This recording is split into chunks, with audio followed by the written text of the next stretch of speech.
Today's stories include, I spent my whole weekend playing Indiana Jones, Lego Fortnite is going Grand Theft Auto, and God of War's art director is now working for Naughty Dog. Naughty Dog. We'll have all this and more because this is Kinda Funny Games Daily.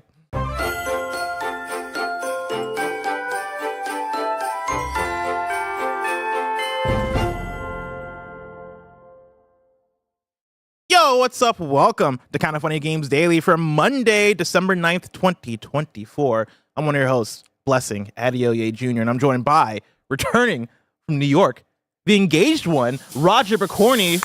Thank you so much, everybody. For 3 weeks, everyone held me down. They said you have to go to New York and you have to propose and you have to be away for 3 weeks. No, it was an amazing 3 weeks. Thank you, everybody. Yeah, it's special, and I played a lot of video games, and I didn't just propose. I bought my mom a TV. And I just bought my mom a TV just so I could play video games pretty much. Oh, that's awesome. Yeah, because she had like a little, like, I don't know, probably like 30-inch fucking little 720p TV that's been in the living room that had way too big of bezels. So I was just like, you know what? Wait, how many inches was the TV you got her? Like 65 inches. Wow. I got her like a TCL though. I mean, like, hey, looks good, son. honestly. Yeah. What a son right here. Listen. I'm helping out. I'm helping out where I can. And guess what? Immediately, just fucking put in an Xbox Series S. And I said, this is my TV for the next 3 weeks. And I just played video games. So. That's funny because I was like, man, that seems like such a good Christmas present. Crazy that you didn't wait till Christmas. Yeah, no, yeah. Good for you for being like, no, I'm thinking about me. I'm putting me first, Lucia. Yeah, I'm putting me first. And also, her birthday's January 1st. That's too close to Christmas. You know, it's early everything. You know what I mean? Here you go. Here you go. I feel you. What was it like? What was the trip like? I have so many questions. Yeah. How was the engagement? Oh, the engagement was beautiful. I'm sure I'll tell everybody about it like in detail. I think I want to do a Gregway with Leanza and where we talk about it all and we go through like kind of like, did she know about it? Spoilers, she probably did know about it. Yeah. But no, everything was great. Everything went exactly to plan. It was just a beautiful like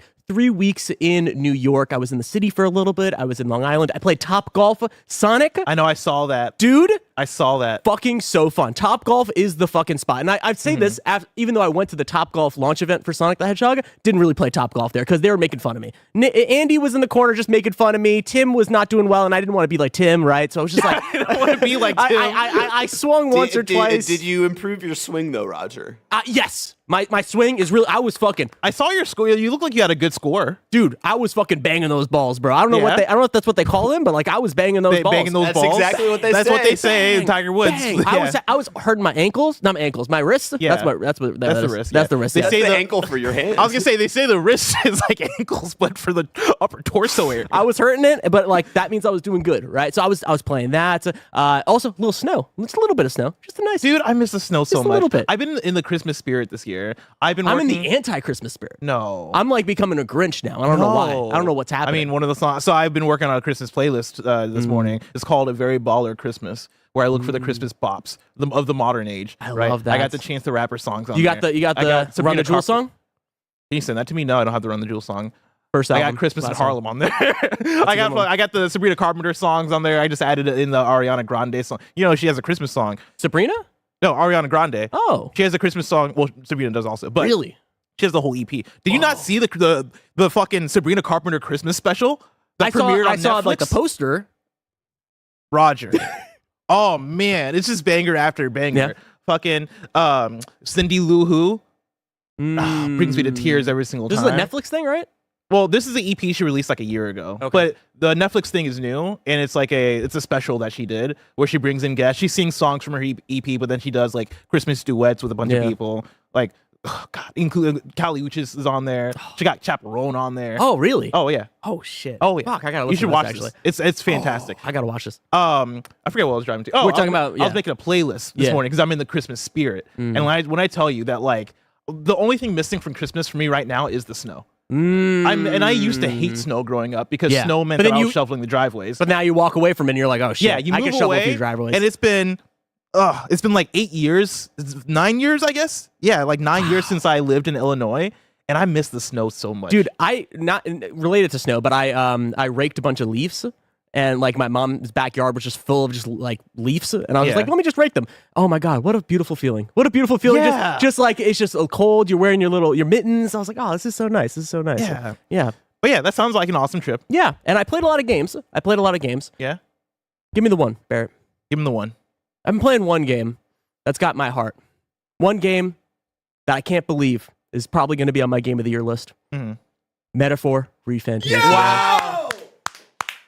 I am 16 hours into Metaphor ReFantazio, pretty early on. Yeah. But it's got the hooks. It's got the hooks in me. I am in love with this game. It's the first time that I've actually fallen in love with an Atlas game. I've enjoyed Persona games here and there, but I think the high school setting was doing it for me. This setting and what they're going for here, fucking immediately I'm in. I'm in with the characters. I'm in with the combat even though Yakuza, Like a Dragon, Infinite Wealth has the best turn-based combat of all time. We can have that discussion. We can have that discussion later. We have the discussion later. But Metaphor is an incredible video game. I was going to hide it. I was going to be like, I'm not going to say it until Game of the Year. But I was like, you know what? I can't hide my love for this game. I'm having such a great time. You did text me about it. I forget what the question was. I was asking you about humans, because humans in this game are like monsters. And I was like, bro, these don't look like humans. They got some human elements. It was actually, that reminds me, it was really funny. Like, I sent him one of the like human boss fight creatures blessed. And I was like, what are you talking about? I look like this every day. And he sent back an edited image of just that same human, but just with a beanie on. And he was like, I see it now. That's awesome. Wait, was it the baby?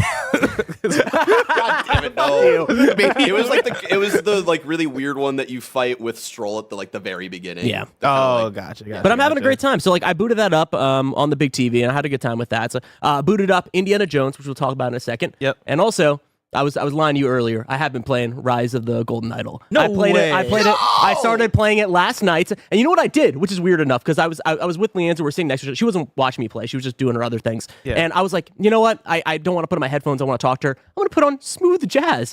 I put on smooth jazz while I played this game. The fucking right way to play this game. Wow. Because every time I play this game, I get anxiety, and I'm like, I hate this experience. I don't know what's going on. Put on some smooth jazz. What a nice little experience. Did you play Case of the Golden Idol first? I played a little bit. I don't like the long names, the long, weird, old-timey names. I don't like that shit. But like, here's the thing, because I feel I'm with you, but it made the experience for me more engaging, because I would get to the next puzzle and I'd be like, what the fuck is this guy's name? Edmund Cloudsley? Like, who the fuck is Edmund Cloudsley? And that looks like him, I think, but I can't remember if that's his name or if he's Sebastian. Yeah. Just weird old-timey names that for me, it makes the puzzles harder. Did you finish that one? You finished Case? Okay. I finished Case. Yeah. Loved Case. I'm halfway through Rise. Wow, good for you. I fell off of it because I think I was just over Golden Idol. Yeah. Like I knew that was going to happen as soon as I heard you were going to do that. I was like, shit, that's but like I want to get back to it. The thing is, I think I do like Case better than Rise. But Rise is fucking fantastic. Really? I'm loving Rise. I'm having such a good time. I don't know how Case works in terms of like in Rise they do the thing where it is 4 different stories at once, and then you have to kind of like put together the larger story. Yeah, Case doesn't do that. I love that. That's the thing about Rise that I fucking adore. I love being able to like put everything in context.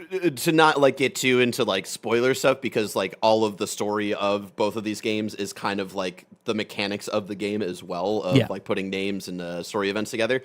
I prefer Case in terms of its more linear storytelling, whereas like Rise, you're kind of jumping from place to place, and it's like hard to kind of connect of like a grander story until, for me, it was like the last 2 chapters where it all did come together at the end. I was like really satisfied with it, but I loved the kind of like sticking with like 3 characters throughout the entirety of Case and like seeing it build, and the gaps are just, you filling in the blanks between scene and scene. I remember, and that's what I love.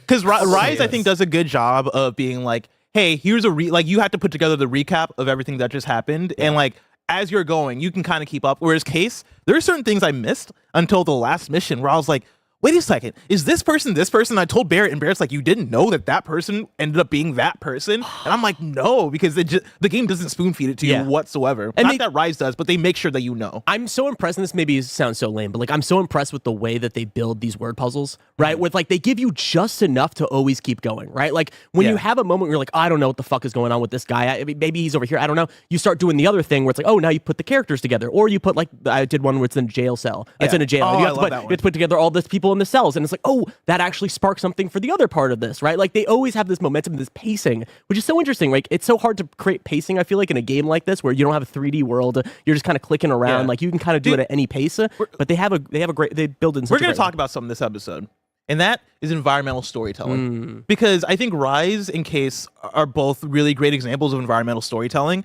where the jail cell puzzle that you're talking about was one of those ones where I'm looking around and I'm like, all right, what in the world is this thing? And I look, and like everything means something. Yes. Anything that is like lying around, anything that is like posted somewhere, it all means something, even if it doesn't mean something to you in the moment. You're gonna come back around and be like, oh snap, no, this is what that was. It was right in front of me. Yeah. I love when games do that. So good. And we're gonna talk more about that because, Roger, I've been playing so much of Indiana Jones. Tell in the me Great about it. Circle. I played a little bit of it. I played the first section. I'm going to tell you about it for story number 1, because remember, this is Kind of Funny Games Daily. Each and every weekday, we run you through the nerdy news you need to know about live on YouTube, Twitch, and on podcast services around the globe.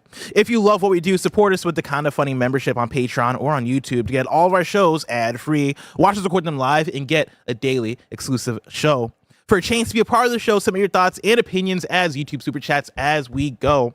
Housekeeping for you. Of course, we're an 11-person business all about live talk shows. So today, after Kind of Funny Games Daily, you're going to get GAMESCAST, which is our Game Awards announcement predictions. Ooh, we're going to have a good one. Yeah. I can't believe you cheated, by the way. You went on stream and you asked for predictions, bro? That's fucked up. But I wasn't asking for predictions. That's fucked up. That's fucked up, bro. I was seeing what the streets were saying. Everything has an asterisk now. Everything has an asterisk. It's called research. It's like Greg's win for Fantasy Critic last year. If you win this year, you're going to have a big old asterisk. And the fact that Mike is going to lose now because Marvel Rivals was announced and then they put it back. You know what I mean? It's a whole thing. It's so fucked up. What's the difference between that and like going on Reddit and being like, oh, what's going to be at the Game Awards on Reddit? That's crazy, bro. Don't we all do that? Okay, here's the thing. Is Roger doing that? Is Roger going on Reddit and asking for predictions? Are you guys not?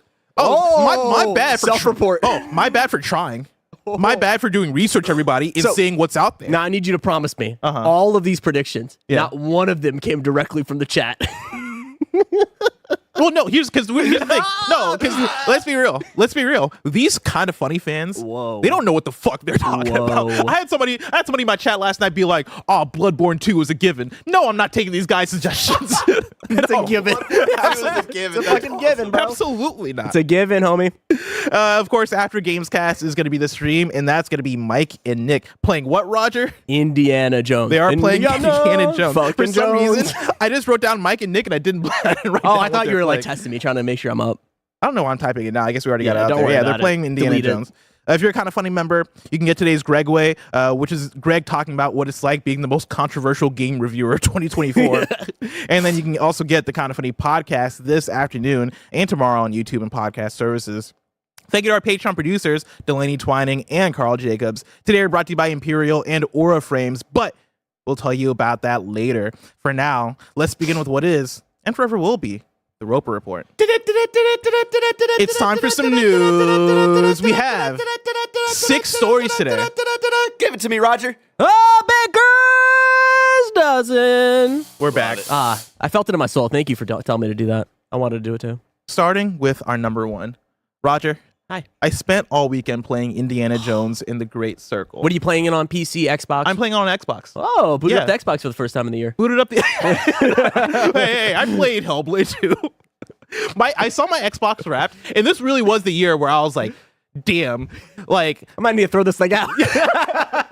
It was more so like I can't escape the allegations that I don't touch my Xbox, because that was my most played game this year. Somehow it was Hellblade 2, a 6.5-hour video game, and I'm like, is that on me or is that on Xbox? Put out more and the games. Rap says 3 hours of Hellblade. You're like, shit. I'm like, damn, dude. But no, I booted up the Xbox. After doing a lot of updates, I had to update the box. My controller too. I had to update my controller. Thank God that's wireless. Yeah. Played a bunch of Indiana Jones because I saw when the embargo went up. I should preface this by saying the review we did went up on, I think, Thursday. Yeah. I got a cold on Thursday. I stayed home Friday, and I was like, fuck it, let me play some Indiana Jones. But after the embargo... You stayed home to play Indiana Jones, or just... No, I stayed home because I was sick. Oh, okay. And because I wasn't doing much. Like, I prepped KFGD, and I did some, like, I put up a Kind of Feudy thing, and I was doing some things. But then I spent the rest of my free time just playing Indiana Jones. Because I had saw tweets from the review period of people like Daniel O'Dwyer being like, oh man, this game has shades of The Forgotten City and Hitman and Dishonored. Literally every single British person in the games industry was talking up this game. And you want to... I don't... Daniel Dwyer isn't British, though. Every UK... definitely not. Every European person in the games industry. Sorry, I'm thinking of Lucy. To be quantified as British. No, I was thinking of Lucy. I was including Daniel O'Dwyer in the British conversation. Yeah, he was going to another place. I was jumping towards Lucy and Timur and fucking Simon Cardy, who were like, oh man, this Indiana Jones game is great. But it was what they were comparing it to that really caught my attention, because I was like, oh man, I really do like a stealth game. I do like an immersive sim style game. I don't know if I'll like quantify Indiana Jones as full immersive sim, but it has like qualities of an immersive sim. We'll get into that in a second. And you're also a big Indiana Jones fan. Well, here's the Recently. thing. I was on Indiana Jones in review a few years ago where I watched all the Indiana Jones movies, and I liked them. Well, I liked all the good ones. And so, I did the preview about like a month or so ago, and I came out of the preview pretty cold on it. Yeah. Like I had mentioned that for that preview, they gave us a section in the Vatican to do, and they also gave us a section in Egypt. The Vatican section I actually liked a lot, but the Egypt section I didn't like at all. In your preview. In my preview. Gotcha. And I came out of it being like, I don't know if this is a game I need to play. Like, this might be a skip from me. I see where they're going with it. I see that it's like this stealthy, immersive sim-ish kind of experience, but I don't know if they're doing all the right things with it to like really pull me in. And so the review period comes through for us. They only give, I think, Greg access to it, and Paris access to it. And so they're the two people on the review. After seeing what people were saying about it on Thursday, I was like, I got to boot this thing up. Yeah. I got to see what it's about, because everything that people are saying about it makes it seem like a game that I would really fall in love with. And played it on Friday, started playing on Friday, played it on Saturday, played it yesterday. And the more I play this game, the more I'm like, I cannot believe how much I'm into this. Wow. Just from the sense of, it is a nerdy ass Indiana Jones It game. is. It's crazy the direction they went. I can't believe this game has been made. You know what I mean? Like, yes. that's every time I was playing it and booting it up, and I think I'm more on the critical side of it. I don't hate it. It's not like the worst game ever, but it's definitely something where I'm like, yeah, it's fine. It's probably not for me. Yeah. But I'm booting it up, and every time I play it, I'm like, man, this might. I can't believe how this game was made. Like. What is happening? Oh, I thought that was Mike. I gotcha. Todd Howard must have so much pull over at Bethesda to be able to make this game the way that it is. Like, this is a game that I think is like, before when this game was announced and like, in gestation, we were like, oh, it's got to be like Uncharted, right? Like, it's just going to be like a linear, you're just blowing things up. You're going from place to place, set piece to set piece. It is very granular. It is like, it takes a long time to like build up to the actual mystery of the whole thing. And that's why, like, I look back at the preview and I'm like, man, what a tough preview, because this is a game that this is a game that I don't think previews well in the kind of game that it is, especially in the way that they did it. Because again, they did the Vatican, which is more linear, which I liked. And it's funny talking about the Vatican being linear, but like then they put us in the Egypt level, which is way more open, and being in that level without having like all the ramp up to it, right? Like, I think you then miss out on the build up to have in some of the areas before you get there that I think prep you for, all right, this is what the game is. And what the game is open levels. You are being Indiana Jones. You are, looking for a treasure. You're looking for relics, these artifacts. You are in open areas and essentially are doing these side missions where you're sneaking around, and like, this is a stealthy ass video game, right? You are sneaking into places, stealing things, being caught by a goon, and then getting into fisticuffs, or like pushing them off a cliff, which is what I'm doing all the time, or like picking up a bottle, throwing it, right? Like seeing them go a place and then trying to sneak around. It is so stealth game in nature, to the point of almost feeling a bit old school in its design. Yeah.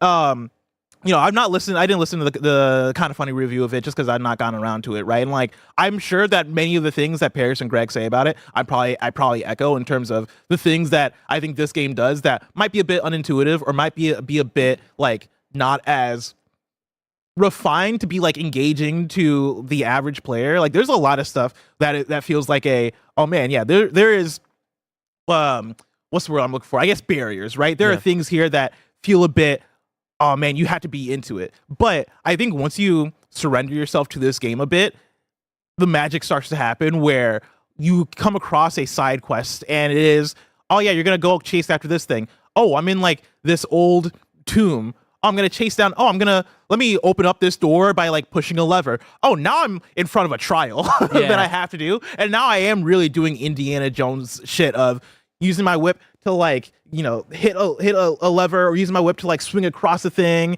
And then I got to figure out what the 3 like fucking mirrors I need to point at the thing are to then solve the puzzle. It feels so genuine in the way of like, you are Indiana Jones. Like, it's hard to explain it without that. Barrett, I know you've been playing it as well too.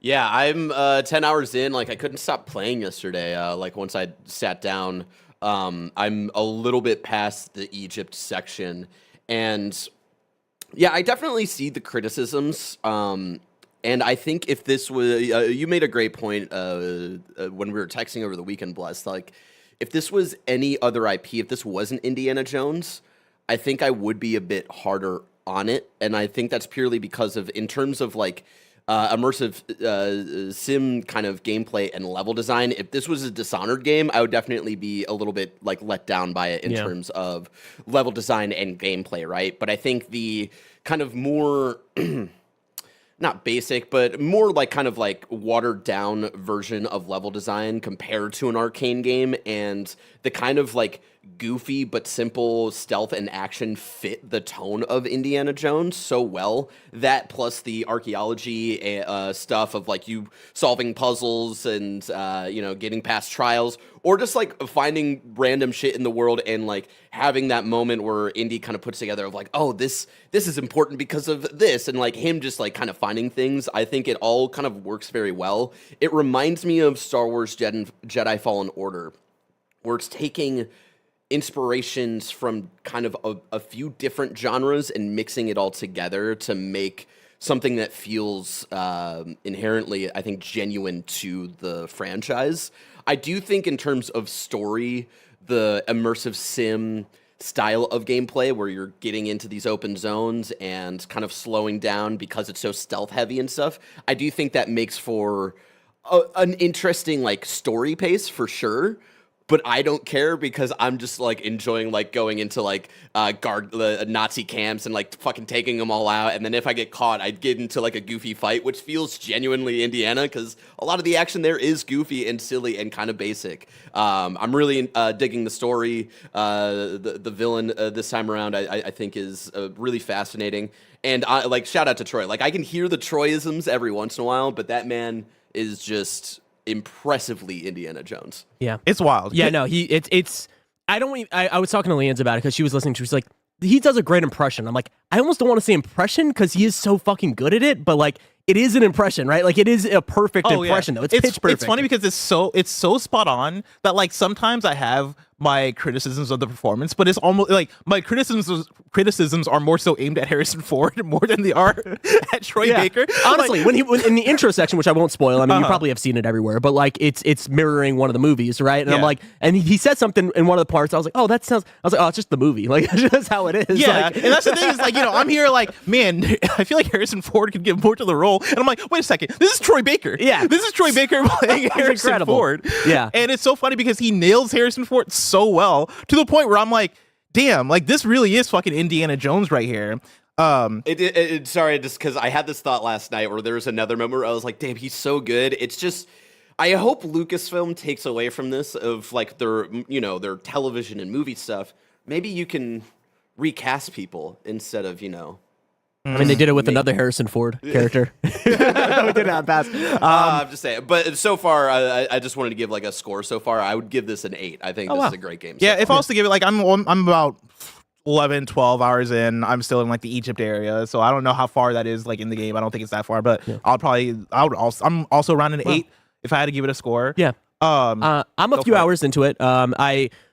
I think that was a very interesting thing that you just said, Barrett, when you're talking about the goofiness of it all. I think I'm fighting against the game, right? Like, I think I'm playing this and I'm like, I could just play Dishonored, right? Like, I'm playing and I'm like, this is not as deep as I want it to be. I just want to play Hitman. Like, I'm not finding the depth, and like, some of the stealth stuff is just very surface level. I think the breaking point for me was I had a moment where stealth section just went awry because it's, a very simple stealth situation, right? I maybe walked away and then someone saw me. I was like, oh shit, whatever. And then I just killed like 8 goons with my fists, like that. And I was like, that just kind of took me out of it, where I'm like, oh, I like these stealth games when it is really, really hard to fight all these guys, right? So you have to kind of go for the stealth situation. And for me, it is just, I can just start punching everybody and going through it really fast. I think once you get a bit further, you're going to find that more tough. Okay. Like I'm in an area, in like the Egypt area. still in Vatican, by the way. There are certain places where I'm like, oh man, as soon as I alert anybody, like if everybody gets alerted, immediately pause, restart from checkpoint, because either that or I'm going to get into a chase, which I have done a few times. And I think that's one of the reasons why I actually really do like this game is I think the genre that it is and the approach that is taken is so genuine to Indiana Jones. Like for me, for an adaptation, this feels like one of the most genuine adaptations that you can have, because it really is, like the things that make this game great are the same things that make Indiana Jones great, right? To echo what Barrett mentioned before about what we were texting about, I think if this was Indiana Jones, I could see plenty of parts where I'm like, oh, this is kind of dry, this is kind of whatever. The Indiana Jones energy and comedy and like just the style of, oh man, I might get alert somebody, but I'll get into fisticuffs and run away, and it's in tone with what this world is. Yeah. Or I'll push somebody, like I'm on the top floor of a building, and I'll push a guard off the building, and then hear from the first floor, oh, he's down, and like it fits because that is what would happen in an Indiana Jones movie. Yeah. The fact that I can like get into these comical situations, I can break a guitar over somebody's head, and get away. He changes in front of people, like his disguise, like it doesn't matter, like it's all pulpy and fun. There's so much goofy stealth shit that happens in this game that feels so aligned with what Indiana Jones is. Like as a comedy, like for its comedy aspects of it, I'm like, this fits. Like I can't get mad at it. I actually really like it. Interesting. No, I totally get that. I think my bigger criticism past the gameplay and stuff, because I think it's all serviceful and fun to a certain degree, is the pacing of it, at least in that beginning of the game, where it's like it takes so long to get to the Great Circle, it takes so long to get to that hook of the game, right? Of course, you have like the initial, like something crazy happens, and then someone steals something, you got to get that thing, but it clearly feels like kind of secondary, like you know that there's something bigger about a brew, and it takes a long time to get there. Like I still haven't gotten to that, and I'm hours into the game, right? Like I love the Indiana Jones nature of the movies is because you understand the MacGuffin, right? Like you start up, it's like, okay, it is the thing that you have to get, and that's the whole movie, and you're going towards that thing. It takes a very long time to get to that. Not a huge negative. I'm sure once it gets to Egypt, it's going to turn around or whatever. Yeah. But in the initial stuff side of things, like that was some of the things that Greg and Paris talked about in the review was the pacing of it. Like I don't think that matches necessarily the movie if we're talking about like how like close it is to the movies. I just don't think that aspect of it works as well. I do think they could have benefited from kind of changing up the level design for some of the things, like going from the Vatican, which is kind of open zone, to Egypt, Giza, which is also like open zone, and then not every level or area is like that. I think it would have benefited, at least in story pace wise, if like the Vatican maybe was a bit more linear, and then you get to Egypt, and then it's this kind of big exploration thing, and that's something like even to a lesser extent, but like Uncharted 4 and The Last of Us Part 2 do, where there's certain sections where it's like, all right, here's an area where you can kind of explore and get lost, and now we're going to do a bunch of linear things. And I think they could have maybe reordered that, but that would also have to, they would have to kind of redo it. Yeah, the Vatican stuff is really good until I start doing the side quests, because then I'm running around the whole map, and there's no, at least that I know of. Maybe someone tells me if there's fast travel that I'm just not seeing. Oh yeah, there is. There is? Okay, well but maybe it's I'm like just the not, fast travel is. It's not the best. It serves what kind of game it is. Okay, but it's not like you're pressing pause and then going, I want to go here, right? Yeah, like you are walking to a sign. Okay. Oh, that's what that is. Yeah. Okay, that's what the sparkle is. Okay. But like either way, like running around the entire map and talking to the same person, it just feels like all the side quests, at least in the Vatican stuff, feels like cut main content. You get what I'm saying? Like I don't know. Like I feel what you're saying. But for me, it works. Okay. Because this goes back to like kind of surrendering yourself to it a little bit, which might sound like a cop out, but like legitimately, and it might be right. Like I think the side stuff for me is what I care about more. I don't really care about the Great Circle that much. For me, it is just a MacGuffin. For me, it is just what the main thing is to carry the story forward, like in any other Indiana Jones thing. For me, what I care about more so is just being in the areas and kind of like learning what the areas are. And that's one thing I want to compliment. Like if I can give one of my biggest compliments to this game, it is the level design, especially when you get to the open areas. Aside from like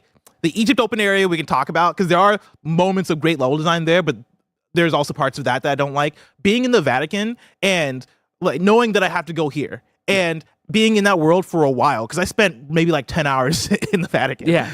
Being in there for a while and like being to the point where I'm like, oh, I know where that's at. Oh, I've been there before. Oh, I got to go back here. Oh, I just take a left here and I ended up in this place. I think one of the things about this style of game, immersive sims or whatever you want to call it, right? Like open area design is the way you kind of level up in this game is by just gaining knowledge of the area. It is by being like also picking up books.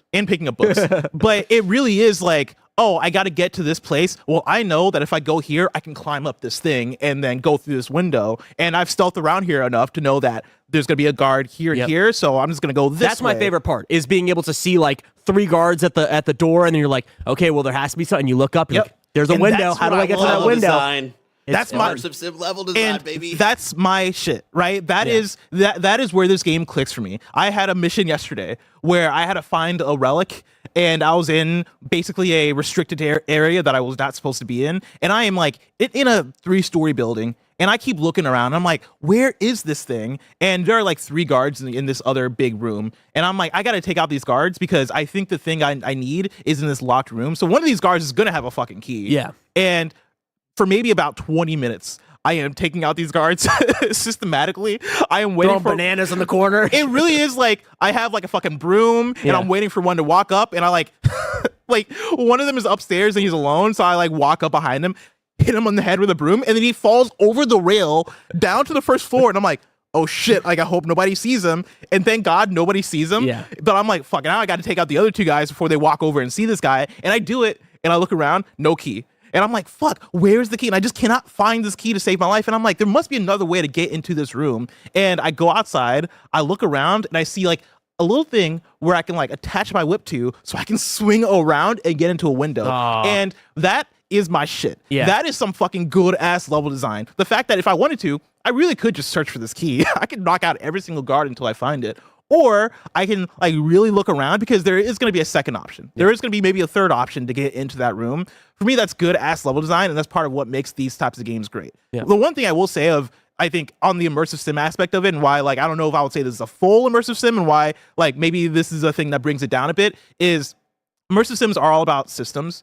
And I think the fun thing about them a lot of the times is they give you these abilities or powers or whatever to really fuck around with those systems.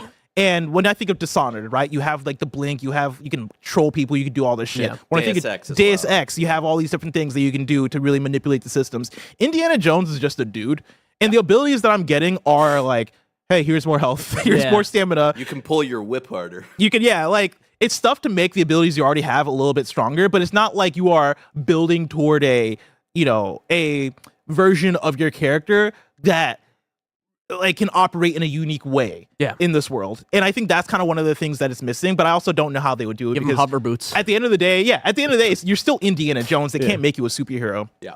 I just want to, people were asking if like the side quest stuff you were talking about, if it feels like cut main content or good enough to be main content. I definitely see where you're coming from with that, because there's like one of the side quests in the Vatican at the end of that side quest was the first time the Great Circle was said, and it's a moment in the trailer, and I did find that fascinating. But to me, it was cool because that side quest also like gave a little bit more of a hinting of a certain character that you meet early on in the Vatican, and that pays off later. And so I don't know. It's interesting. I feel like it's additive. I don't think it's like, oh, like if you didn't play that, it would have like it inherently ruins the story. But I think it's nice little icing on the cake, which I'm enjoying. I'm glad that I talked to you guys about this, right? Because this is something that I was just playing alone in my mom's house, just on this TV, and I'm just like, I don't fucking know. I also just watched Raiders, not for the first time, but the first time as an adult. And I was like, oh, I really love this. And like going into this, I was like, I don't know. Talking with you guys, I think I'm gonna keep on going. Get to Egypt, see what I'm feeling, but it's a good conversation. Awesome. I like this. Well, let's move on to some video game news, but before we do that, I want to tell you about patreon.com/kindafunny and youtube.com/kindafunnygames, where you can go and get the Kinda Funny membership, which allows you to get shows ad-free. And speaking of ads, let us tell you about our sponsors. This episode is brought to you by Imperial. Imperial is a complex, challenging, feature-rich action RPG.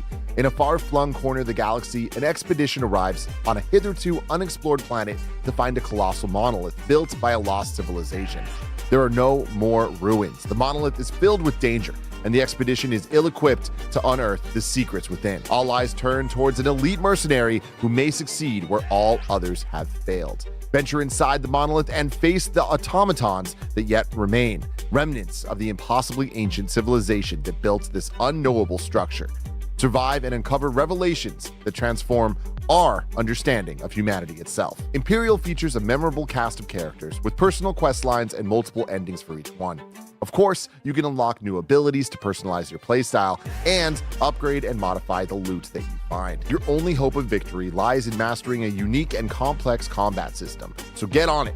You can wishlist Imperial now on PlayStation, Xbox, and Steam. Wishlist Imperial today. This episode's brought to you by Aura Frames. Isn't it funny how the people we love most are often the hardest to shop for?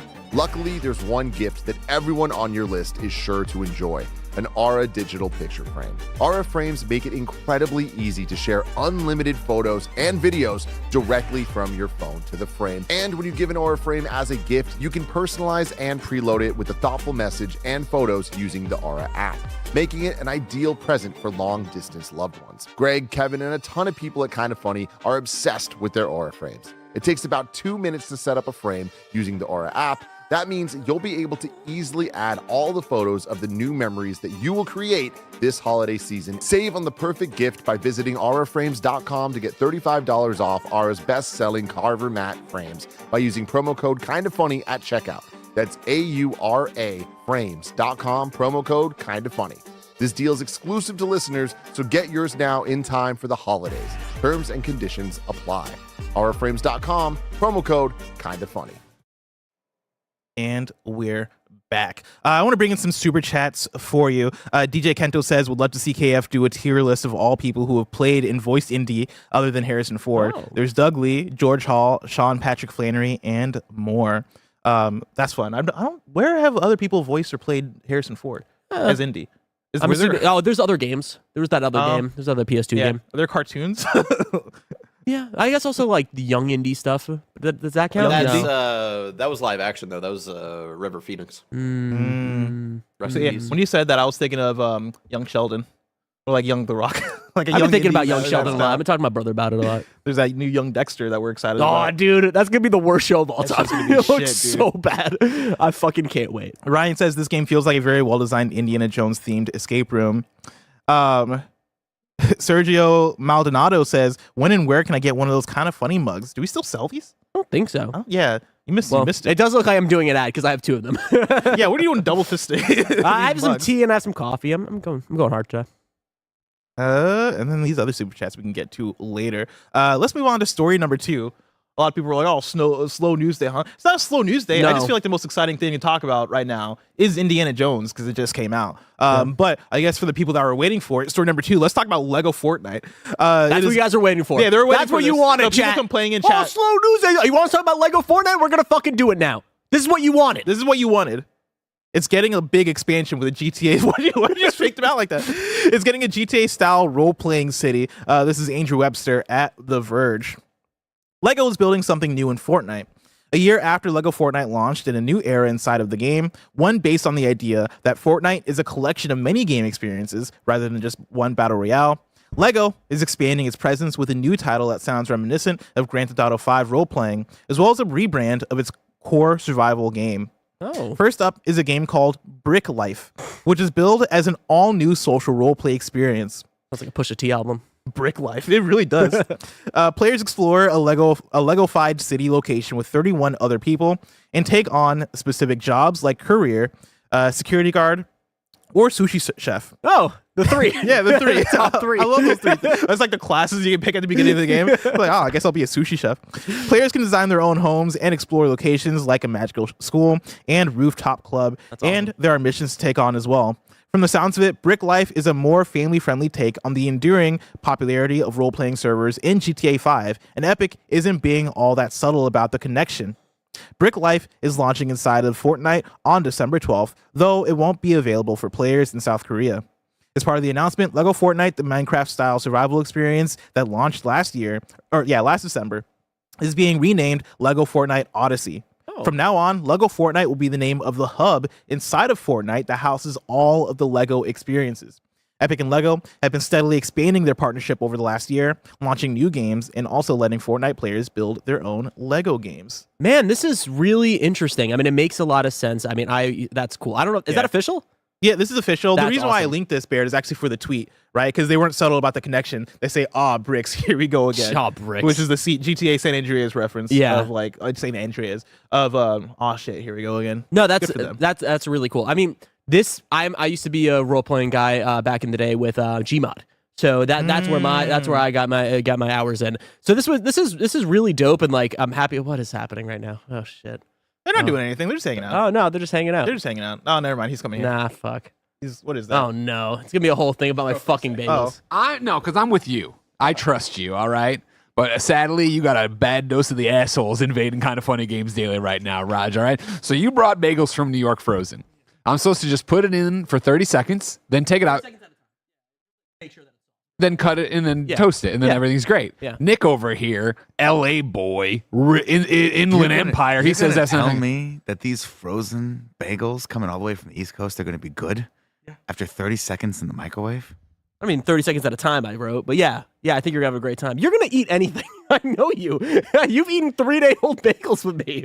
This is from New York. They tasted like bagel chips last time we had them. They were so stale. This is not going to be He missed stale. you so much. There were several times there were donuts. He's like, man, I wish Roger was here. I'm going to wrap it in a paper towel and do it. Is that okay? Yeah, that's Okay. perfect. Put a little, water on it. Yeah, and then it steams it. That's great. It's a great idea. See? I cut donuts and nobody else ate them. Just leave them in the side for me. I'm excited. Come back out with the report. Let me know if it's good. I'm excited for Lego Fortnite. I fucking knew it. I knew that as soon as I brought these fucking bagels, this is becoming an issue at this office. I knew that me trying to do a nice thing. I looked at Leandra this morning. I said, I know that no one's going to eat these fucking bagels, but guess what? Kevin Coelho is. He's going to look at me and say, I'm going to bring 10 of these bagels home and be like, fuck yeah, Kevin, because no one else did it. No Just one so else you was know, brave to do it. Last week I brought donuts to the office. Everybody loved them. Oh. It was one of those things where I was waiting for the shoe to drop. What donuts? The ones down the street. Oh, okay. Yeah, from the spot that I love. Yeah, because they fucking chirp. Everyone chirps no matter what. Because everybody, it's freaking, enough with the Krispy Kreme. Fucking bite into that shit. That shit. It's fucking, your teeth hurt, and then I bring fucking My Dunkin' teeth do Donuts. hurt. I bring Dunkin' Donuts. Everyone fucking poo-poos me. What the fuck is going on? But Lego, Fortnite, Odyssey, and GTA clone. It is cool. I am worried though. I just want to have a greater. I know we're 40 minutes in the show, probably having a greater conversation, but I want to have one of like. Should we be afraid of Fortnite? Should we be like poo-pooing this a little bit of like the fact that they are trying to take over every fucking vertical of video game ever imagined? They just announced the 5v5 Counter-Strike clone that's first person that they're trying to go for. Like, it's kind of wild that they're going towards every single thing humanly possible. Of course, they tried with Lego Odyssey. It hasn't taken over from Minecraft, right? It's not like Minecraft's dead. They tried it with Among Us. Didn't kill Minecraft. That's my thing is like it's not like they are doing it successfully. Yeah. Like I think, they came into the battle royale world and they fucking knocked it out the park. And they're trying to do these other things. I think my other thing with it too is I think there's not really as big of a space yet for GTA style games for kids. And I mean Roblox. That's what that is. Sure. But like Roblox I almost compare more to a game engine almost. Like I know kids go in there and like I'm sure there are GTA games that are in Roblox. There's a lot of role playing. But for me, this is more this is more specific. This is more, hey, like you are like essentially, driving around probably. I guess they don't know if they say driving around, but I imagine you're driving around as a sushi chef or a career. You're like, you're hanging out in the city, like you're having that GTA online experience, but in a way that is more suitable for kids. Yeah. And for me, that isn't going after something that's already been like done in a way where like that is a major slice of the pie. For me, that is something that's a bit more, no, there's a space to do that. And I think that could exist. Yeah. But I think you're right as far as when you talk about the greater picture, like, like they go after shit that's been done. Like the Among Us thing, I think was a little bit slimy, but I don't know. I think it's situational. Yeah. Because like the last time I can think of something like this is Lego City Undercover, which is kind of wild that Lego City Undercover came out as a launch title for the Wii U, and they're like, it came and went, and now somehow that idea has reemerged. Yeah, I'm so interested to see what is the future of Fortnite and what they're going to be going into, because clearly they're just trying to throw everything into the wind, right? They're just like, hey, we're doing fucking Rocket, we're doing racing, we're doing everything, we're doing Guitar Hero. I wonder if are we going to start to get more original games, or is the vibe is we're just going to keep on trying to find what's hot in the ether and then try to take that? Are we going to get like a Tarkov thing in a few months, right? Like, are we? We just going to keep on doing this and hope that one of these sticks and it becomes as big as the base Fortnite battle royale? I mean, I think no matter what, because when you talk about like a Tarkov style thing, no matter what, because it's Fortnite and because I guess now it's Lego, also it's going to be geared towards kids, and I think there's a fascinating business. Like there's like a targeted thing you can do there as far as the ideas that are making it big right now in the video game world, whether it be survival, which I guess you already done with Lego Odyssey, or it be like a Tarkov style thing, or it be whatever it is. Yeah, the Counter-Strike thing. Counter-Strike, like Fortnite is going to go after all of those, but make the children version of it. And I think for the most part, most of them aren't going to hit. Yeah. And I don't know if they know that, but like so far it feels like that stuff has been kind of shaky. I know Lego Fortnite had a lot of players, and we'll see. I like or Odyssey. This can be a chat, or this can be a kindoffunny.com/you're wrong. Right now, what's the vibe on Lego Fortnite? Is that still hitting it big? Is that still getting crazy numbers? Or is this a way to try to build that back? Yeah, up, are they right? trying to revitalize it? Rocket Racing came and went. Yeah. The whole Rock Band Guitar Hero mode. That's still going. I don't know how many people are like. I say that they announced peripherals and that exists right now. I don't know how that's. I mean, that it definitely isn't the craze that it was back in the day, which I think is what they would have wanted to try to go for. Yeah, it's so interesting because like we talk about the industry, we talk about how the industry keeps on chasing trends. This is the ultimate amount of chasing trends, oh, yes. right? And like Epic Games came out a few months ago, right? And Tim Sweeney was like, "Oh, Epic Games, after all of our layoffs, we're all good now." And it's like, okay, are you though? Because you're gonna have 5, 6, 10 game modes that are all aping off of games that are way more successful, right? In the grand scheme, in front of Fortnite in general is way more successful, but I'm talking about these specific modes, right? Like they're the ones that people think about. Are we going to get to a point where 3 years from now we're just like, fuck it all, we're done, we can't do any of this, we have to cut this, we have to lay off a bunch of people? Like that's where I know it's a shitty thing. This is supposed to be a fun news story. I think but my brain goes that way. You're right as far as the greater conversation of it. I think I'm fascinated by where this goes because I almost think the opposite as far as Fortnite is a little bit too big to ultimately fail. I think they can have a lot of failures within Fortnite, but I think what they're chasing after with this is like, hey, we have Fortnite and we have access to a bunch of IPs. What are the decisions we make to like try and take advantage of this as much as possible? And so you have the collaboration with Lego, you have the collaboration with Disney where there's gonna be a whole bunch of Disney shit. But for me, it's almost like our conversation with like the metaverse and all that shit, except it's Epic. And so Epic actually has the means to make a lot of their own dreams come true, but I don't know if those dreams are going to hit, to your point. Yeah. And but I think they're going to happen. Like that's the thing is I think a lot of this is we're going to see this shit through and then hopefully enough of it hits to where it's good enough for them. Yeah, exactly. They're looking for that one big hit. Oh shit. Oh God. He's back. Great. He was right. Oh shit. He was great. Yep. Hell yeah. Oh, I got to get one of those. See? Damn it, New York bagels. No, I'm good. I already had breakfast. And breakfast. I brought lunch today. Double breakfast. And I never bring lunch. Greg said he already had a bagel. Let's move on to story number 3. Former God of War art director joins Naughty Dog. This is Tom Ivan at Video Games Chronicle. Former Sony Santa Monica studio art director Ralph Grassetti has joined the Last of Us maker Naughty Dog.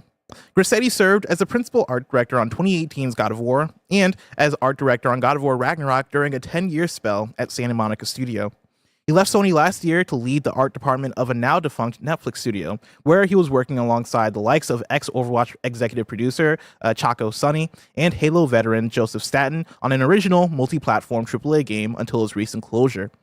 In a Twitter post on Monday, Grassetti confirmed he's returned to Sony to start a new chapter at Naughty Dog. I'm a big fan of Roth's work. Me too. He posts stuff on Twitter all the Jesus time. Christ. Right now, Barrett has opened his art station where he posts a lot of his work. And so like, talented. Obviously, like you can see the God of War. Like you can tell that this guy's the director, the art director of God of War. Jesus, but that's he's so sick. He takes a lot of IP and like puts his own like kind of semi-realistic slash like kind of fantasy-driven style to it. And so like right now we're looking at some Spider-Man designs that are super detailed and look really cool. Congratulations to Roth. Yeah, this is fucking awesome. My thing with this is, does this tell us anything about what Naughty Dog is doing? I don't think so. Do you think like yeah, and you're right. but like, what if it's Kratos again?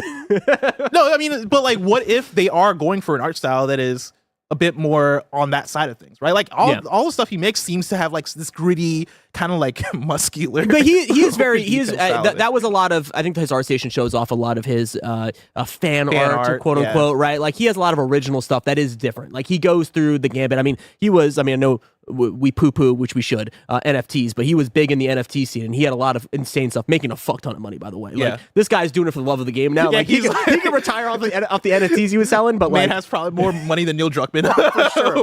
for sure. But yeah, no, I think he can do whatever and go for whatever. He's just so talented. You want that guy, right? Yeah. Like you want him on your team no matter what you're making. Yeah. No, I can't wait to see what he does over there. Chat brought up a good point. It tells us that the Netflix game got canceled. Well, we already knew that. Yeah, we knew that the studio shut down. It was a snarky response. That's what we have learned from this. Oh, yeah. Story number 4.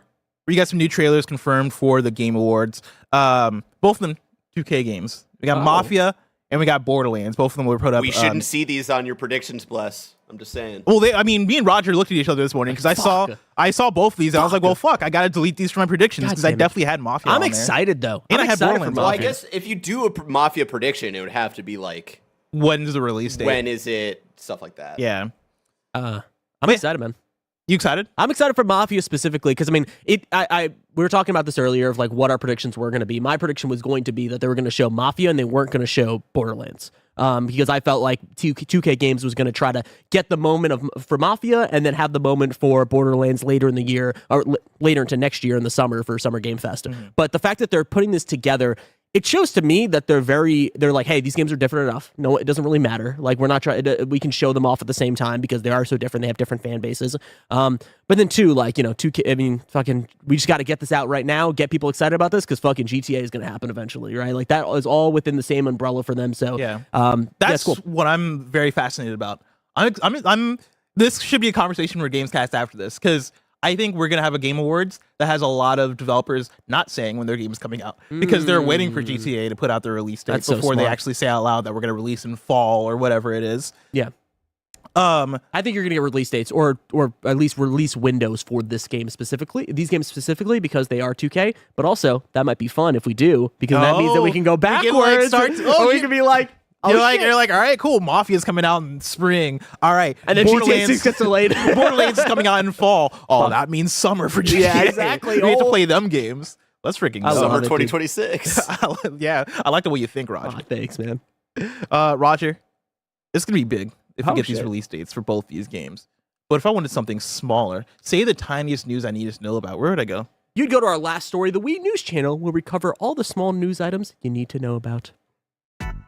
Story number 4/5 is Wii News. 5/6 is Wii News. I am demoting story number 5, which was going to be big news. Wait, you want to talk about this? No. I'm just saying you got demoted. Like you don't hear that term a lot. Could you imagine? Hey, Greg Miller walked over to you. Roger, demoted. You're being demoted. Right. It's like, what's my title? Clean these toilets is what you're going to do, Roger. Michelle Ancel claims Beyond Good and Evil 2 development hindered by problems between managers. Now, I do recommend people go read this story.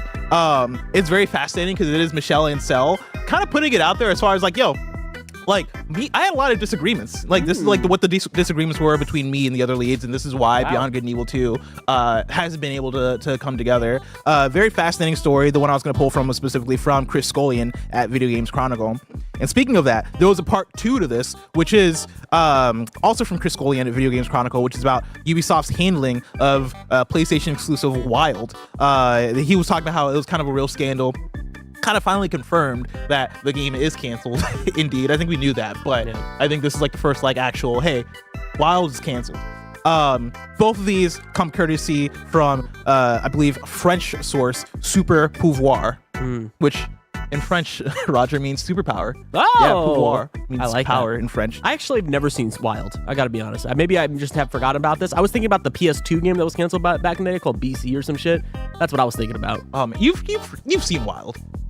Wild was like, I feel like that was like not the talk of the town, but it would be the one that people would bring up all the time of where is this? And then we just got tired of asking where is it? No one cares. Well, never mind. Multiple people in chat at the same time just said, what is Wild? Yeah. And so I'm thinking about BC. You guys probably remember BC. BC? BC? I do not know what BC is. I don't know. It's just one of those things that's like top 10 games that were canceled. Number 1, BC. Number 2, absolutely. Gex 4. Really? Whatever happened to Gex 4? Man? I don't know. That was a fucking guess right there. There could have been 10 Gexes. I don't fucking know. I think you're thinking of Gex Jr. But we'll talk about that later.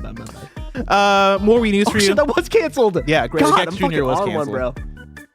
From VGC, Apple and Sony are working together to bring PSVR 2 handheld PSVR 2 controller, let's just say that, support to the Apple Vision Pro headset. From Noble, today Capcom announced the Capcom Games competition for students in Japan. Oh. For the first time, Capcom will allow students to make games with the RE engine in a cloud environment. That's cool. Really cool. Yeah, I thought they were going to say the competition was them to play fighting games. And I was like, yeah, Street Fighter. These kids need to like work. They need to like go to school and study. Let these kids study. Deck 9, who you know from Life is Strange, has announced an unspecified number of layoffs. Chained Echoes DLC, Ashes of Elrond, launches Q2 2025. Infinity Nikki, which is a tough one to say, reached 10 million downloads globally. Oh. Also, Marvel Rivals reached 10 million players in 72 hours. Also, I didn't know Infinity Nikki was free to play. Yeah. Wow. Okay. Yep. So both those hit 10 million players. Good for them. Games are happening. Do you play any Rivals over the weekend, Bless? No, I was playing all Indiana Jones. Yeah. Yeah. I played a bit Friday and Saturday night. It was a fun time. I booted up on my Steam Deck. I'm a Storm main. Shouldn't do that. You didn't like it on Steam Deck? Shouldn't do that. I did play it on Thursday when it came out. I spent the night playing it with our two coworkers, Andy and Mike. I was like, you guys are not on speaking terms? Like, what's happening right now? I was going to say Roger, but I was like, no, you're Roger. I was playing it with Andy and Mike on Thursday night. And yeah, that's a good-ass game. My Iron Fist. Oh, you don't want to see him. Red Streams is set for tomorrow at 5 p.m. CET with a deep dive for Cyberpunk 2077 Update 2.2. God, I got to get back to that game. I got to finish that one. You'll never get back to it. CD Romance is no longer being updated, which is sad news for me and Roger. What's CD Romance? You know CD Romance. Stop saying I know things. I don't know anything. Weren't you the one that told me about CD Romance? CD Romance? I'll talk to you off air about CD Romance. Atomic Heart DLC Enchantment Under the Sea launches January 28th. And then lastly, Argonaut has delayed the Croc return. They said in a statement, this decision was not made lightly. That's it for Wii News. That's it. That's all they said. They didn't even announce it. We just kind of gleamed from that statement. No, I'm pretty sure they said, I'm going to be honest, I didn't read the full statement. I just saw the quote, this decision was not made lightly, and I immediately pulled that. I was like, that's hilarious. No matter what the context, that's insane to say about the Croc return. We talked a lot about this, guys. Croc can't make 2024. We're sorry. Let's see. Let's jump back into Super Chats for you. Joe S says Metaphor KF Game of the Year? ? I think it's up there. I mean, my issue is like if I don't finish it, or at least unless I get like I would say 40 to 50 hours into it, then I just don't feel comfortable putting it anywhere close to 10, like the top 5, just because I need to finish that game. But I mean, it's going to be on my list for sure. I don't think it has a shot. Seriously? Yeah. I think it has a shot for number 2. I think it has a shot for number 5. I think it has a shot for number 2. I think number 1's going to be Astrobot. Who else is voting for Metaphor in their top 3 besides you and me, Bless? Yeah, but like, what are the 3 games that everybody's voting for top 3? I think the 3 games that not everybody is voting for top 3, exactly, but most people are going to be is Astrobot, Final Fantasy VII Rebirth, and the third spot is Dragon Age. Who's putting ? You think most people are voting Dragon Age in top 3? No, absolutely I'm saying like I'm not saying most people are voting for. Sorry, I misspoke there. I'm saying those games are going to be voted on enough to be in the top 3, possibly. We're gonna have a crazy fucking game. Yeah, I can't wait for the thing. Awesome. Because I think Astrobot and Final Fantasy are the easy number 1 and 2s. Who else is putting? Who do you think is putting Final Fantasy in top 3? Mike, Tim, Mike, Andy. Possibly Andy. I mean, they're just playing it now, right? They're high off of the hype that is the Rebirth. Yeah, but I don't know. I feel like there's a reason why they're taking so long to play it. That's what I'm saying. They're close though. I saw where they ended up last night. I know. I saw that too, and they're entering the worst parts of that game. The fucking final couple chapters. Woof, woof, woof. But no, I think Metaphor will be high up there. Nathan writes in and says, "Hey KF fam, today's my birthday, so here's some money. This might work better as a GAMESCAST when you have a free day, but what is your dream non-gaming license paired with a studio? Mine is Transformers by the DMC team. Thanks." Ooh. I'm trying to think if there's anything that comes in mind. I'll think back on this one. That's a good one. Yeah, that's a tough one. I always say it, but give Sony Santa Monica Avatar: The Last Airbender. I like that.